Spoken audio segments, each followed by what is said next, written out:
चला तर आपण सुरुवात करूया निबंध लेखन। विषय आहे मला पंख असते तर आपल्याला पंख असते तर आपण काय केलं असतं ते या सुंदर अशा निबंधामध्ये आपल्याला दर्शवलेलं आहे आणि तुम्हाला पूर्ण वाचायचं आहे। त्यानंतर लिहिताना तुम्ही स्वतःच्या शब्दात सुद्धा लिहू शकता, तुमचे स्वतःचे अनुभव किंवा तुमचे स्वतःचे विचार इथे सांगू शकता। सुरुवात करूया। पक्ष्यांना आकाशात मुक्तपणे उडताना पाहिले की मलाही वाटते मला पंख असते तर किती मजा आली असती। तर म्हणून इथे काय दिलेलं आहे आपण विस्मयादिबोधक चिन्ह।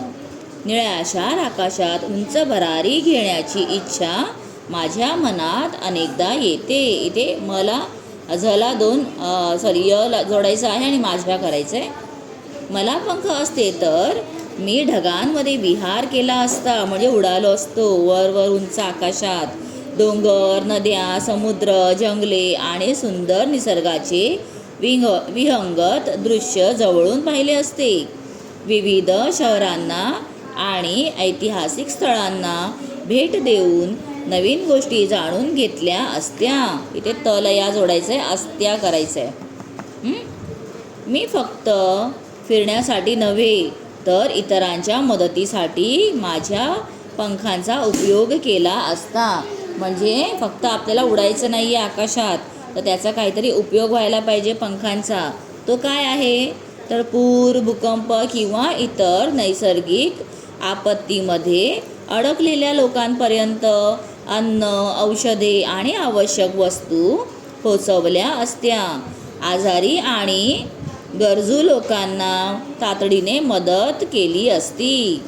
पक्ष्यांप्रमाणे स्वच्छंदी जीवित जगताना मी निसर्गाचे रक्षण करण्याचा संदेशही सर्वांना दिला असता। झाडे लावणे, पर्यावरणाचे संवर्धन करणे आणि पक्ष्यांचे संरक्षण करणे यासाठी लोकांना प्रेरणा दिली असती। खरे तर माणसाला पंख नसले तरी त्याच्याकडे ज्ञान, इथे ज्ञान लिहायचं आहे, ज्ञान, मेहनत आणि जिद्द यांचे पंख असतात। या पंखांच्या बळावर तो आयुष्यात मोठी भरारी घेऊ शकतो।